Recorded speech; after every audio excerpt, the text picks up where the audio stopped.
Dalam sebuah riwayat dikisahkan mengenai munculnya sosok misterius yang mengaku sebagai muridnya Nabi Isa. Jadi sosok misterius ini dia mengaku sebagai salah satu muridnya Nabi Isa yang didoakan oleh Nabi Isa memiliki usia yang panjang. Jadi dia akan tetap hidup. Dia sedang menantikan Nabi Isa diturunkan dari langit, muncul kembali ke bumi. Nah, sosok misterius yang mengaku muridnya Nabi Isa ini dia menemui beberapa sahabat Nabi Muhammad SAW, dan peristiwa ini terjadi di masa kekhalifahannya Umar bin Khattab. Jadi pada masa kekhalifahan Umar bin Khattab, umat Islam itu telah berhasil menaklukkan wilayah Persia yang sekarang bernama Irak dan Iran. Pusat pemerintahan Persia waktu itu berada di kota Qadisiyah, dan Khalifah Umar bin Khattab memberikan amanah kepada seorang sahabat bernama Sa'ad bin Abi Waqqas untuk memimpin wilayah Persia ini yang berpusat di kota Qadisiyah. Namun ada satu wilayah di Persia, yaitu wilayah Hulwan, yang belum ditaklukkan, sehingga Khalifah Umar bin Khattab memerintahkan kepada Sa'ad bin Waqqas untuk memerintahkan seorang sahabat bernama Nadlah bin Muawiyah agar memimpin pasukan untuk menaklukkan wilayah Hulwan ini. Sa'ad bin Abi Waqqas pun kemudian memerintahkan, mengamanahkan kepada Nadlah bin Muawiyah untuk membawa sebanyak 300 pasukan, 300 prajurit untuk menaklukkan wilayah Hulwan. Nadlah pun berangkat bersama 300 pasukannya ke Hulwan, dan tak lama mereka pun berhasil mengepung Hulwan dan menaklukkan wilayah Hulwan. Setelah Nadlah bersama pasukannya menaklukkan wilayah Hulwan, mereka pun kembali ke Qadisiyah dengan membawa harta rampasan yang sangat banyak. Namun di tengah perjalanan, Nadlah bersama pasukannya memutuskan untuk singgah di wilayah pegunungan, di sebuah gunung, karena mereka akan mendirikan sholat. Jadi mereka di perjalanan telah masuk waktu sholat dan mereka singgah di atas gunung untuk melaksanakan sholat. Ketika Nadlah akan melantunkan azan, terjadi sebuah peristiwa yang misterius, sebuah peristiwa yang membuat Nadlah dan pasukannya keheranan, yaitu ketika Nadlah mengumandangkan azan, tiba-tiba saja terdengar suara misterius tanpa sosok yang menjawab kalimat-kalimat azan yang dilantunkan oleh Nadlah. Ketika Nadlah melantunkan kalimat azan, Allahu Akbar, Allahu Akbar, Allah Maha Besar sebanyak 2 kali, tiba-tiba terdengar suara misterius yang menjawab lantunan azan tersebut. Suara misterius itu mengatakan, engkau telah mengagungkan zat yang maha besar, wahai Nadlah. Nadlah kemudian melanjutkan kalimat azannya, Asyhadu an la ilaha illallah, aku bersaksi tidak ada Tuhan selain Allah, sebanyak 2 kali. Dan kembali terdengar suara misterius yang menjawab lantunan azan tersebut. Suara misterius itu mengatakan, itu adalah suara kalimat ikhlas, wahai Nadlah. Kemudian Nadlah pun melanjutkan azannya, Asyhadu anna Muhammadar Rasulullah, aku bersaksi bahwa Muhammad adalah Rasulullah, sebanyak 2 kali. Dan kembali suara misterius itu pun menjawab lantunan azan dari Nadlah. Suara misterius itu mengatakan, wahai Nadlah, dia Muhammad SAW adalah orang yang diberitahukan Nabi Isa kepada kami. Nadlah kemudian melanjutkan azannya, hayya 'alas shalah, marilah kita sholat, marilah kita sholat, sebanyak 2 kali. Dan suara misterius itu pun kembali menjawab azan yang dilantunkan oleh Nadlah. Suara misterius itu mengatakan, sesungguhnya beruntunglah orang yang mengerjakan secara istiqomah.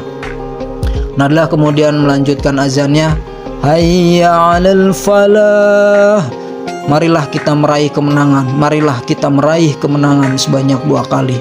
Dan suara misterius itu kembali menjawab lantunan azan Nadlah. Suara misterius itu mengatakan, sangatlah beruntung orang yang memenuhi ajakan Nabi Muhammad SAW. Itu adalah jaminan bagi umat Muhammad SAW. Nadlah pun menyelesaikan azannya dengan kalimat Allahu Akbar, Allahu Akbar, La ilaha illallah. Allah maha besar, Allah maha besar, tidak ada Tuhan selain Allah. Dan kembali suara misterius itu menjawab lantunan azan Nadlah. Suara misterius itu mengatakan, kamu benar-benar ikhlas wahai Nadlah. Sungguh Allah akan mengharamkan jasadmu dari api neraka. Suara misterius itu terdengar begitu jelas namun tanpa sosok, sehingga membuat takut Nadlah dan juga pasukan Nadlah, di mana suara tersebut tidak hanya terdengar oleh Nadlah tapi juga didengarkan oleh seluruh pasukan yang dibawa oleh Nadlah, sehingga mereka merasa heran, khawatir dan merasa takut. Nadlah kemudian meminta suara misterius tanpa sosok itu untuk muncul di hadapannya. Dan tiba-tiba saja muncul sosok pria misterius berambut dan berjenggot putih. Dia mengenakan pakaian berbulu sederhana.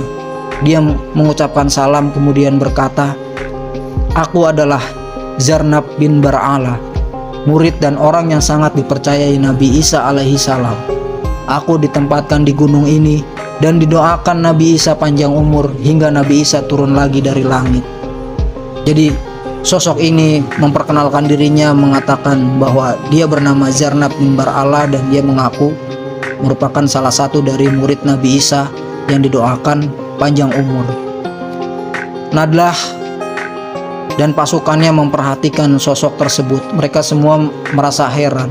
Meskipun pria tua ini berambut putih dan berjenggot putih, namun dari wajahnya tidak nampak sekali tanda-tanda penuaan. Dan fisik dari sosok tersebut pun terlihat masih memiliki fisik yang kuat. Orang tua sosok misterius yang mengaku bernama Zarnab bin Bar'ala ini pun kemudian berkata, karena aku tak bisa bertemu langsung dengan Muhammad SAW, begitu juga dengan Umar bin Khattab, maka sampaikan salamku kepadanya dan sampaikanlah ucapanku ini kepadanya. Wahai Umar, bekerjalah yang keras, karena sesungguhnya hari kiamat telah sangat dekat. Dan sampaikanlah kepada umat Muhammad SAW, jika nanti telah terjadi peristiwa-peristiwa di antara mereka, apa-apa yang akan aku sampaikan ini, hendaklah mereka lari, hendaklah mereka menghindari sejauh-jauhnya, jangan sampai mereka terjatuh dalam peristiwa itu. Zarnab bin Bar'ala ini kemudian dia menyampaikan berbagai peristiwa mengenai tanda-tanda jika kiamat sudah dekat. Zarnab mengatakan kiamat sudah akan sangat dekat, yaitu ketika munculnya kaum laki-laki yang senang dengan laki-laki dan wanita senang dengan wanita. Juga ketika orang-orang senang bernasab kepada orang yang bukan leluhurnya, yaitu nasabnya palsu. Dan ketika orang tua tidak lagi menyayangi yang muda dan orang-orang muda tidak mau lagi menghormati yang tua. Orang-orang telah meninggalkan amar ma'ruf nahi munkar, dan orang yang pandai seperti ulama mengajarkan ilmunya semata-mata untuk mencari kekayaan dunia. Lalu hujan pun akan turun di musim kemarau, dan kemarau memanjang hingga musim hujan. Dan ketika anak-anak bersikap menjengkelkan kepada orang tua, bersikap kurang ajar, dan sedikit sekali orang-orang yang mempunyai budi pekerti yang baik. Orang-orang lebih banyak membangun rumah dan senang mengumbar hawa nafsunya, bahkan menjual agama demi keuntungan duniawi semata. Orang-orang akan menganggap ringan masalah pembunuhan dan menjual hukum demi kepentingan pribadi, senang memutus silaturahim, senang membangun menara, menghiasi mushaf Al-Quran, dan memperindah masjid. Suap dan riba di mana-mana, dan orang-orang senang dipuji, termasuk wanitanya. Dan mereka kaum wanita bepergian kemana-mana dengan berkendara sendiri. Setelah menyampaikan tanda-tanda kiamat itu, Zarnab bin Bar'ala kemudian mengucapkan salam. Dia pun pergi menuju tempat di mana dia muncul, dan kemudian dia menghilang. Zarnab pun sudah tidak terlihat lagi. Lalu usai mengerjakan sholat, Nadlah memerintahkan pasukannya untuk kembali ke Qadisiyah dan menceritakan peristiwa yang telah mereka alami ini kepada pemimpin mereka, Sa'ad bin Abi Waqqas. Sa'ad bin Abi Waqqas telah mendengar cerita dari Nadlah bin Muawiyah. Dia pun tertarik untuk juga ingin bertemu dengan Zarnab bin Bar'alah. Saat bin Abi Waqqas kemudian membawa sebanyak 4.000 pasukannya menuju tempat di mana Nadlah bertemu dengan Zarnab. Di tempat tersebut, saat bin Abi Waqqas bersama pasukannya selama 40 hari mereka tinggal di sana, mereka mengerjakan sholat, mereka juga melantunkan azan dengan keras. Namun sayangnya selama 40 hari itu saat bin Abi Waqqas tidak bisa bertemu dengan Zarnab bin Bar'alah. Dalam riwayat lain disebutkan bahwa Zarnab bin Bar'alah ini merupakan salah satu murid dari Nabi Isa alaihi salam yang sangat setia melayani Nabi Isa. Zarnab bin Bar'alah ini didoakan oleh Nabi Isa memiliki umur yang panjang. Dia akan tetap hidup hingga nanti Nabi Isa diturunkan kembali dari langit ke bumi oleh Allah Subhanahu wa taala. Dan Zarnab bin Bar'alah inilah yang nantinya akan mengenalkan Nabi Isa kepada seluruh umat manusia sebelum akhirnya Nabi Isa alaihissalam membunuh Dajjal laknatullah alaihi.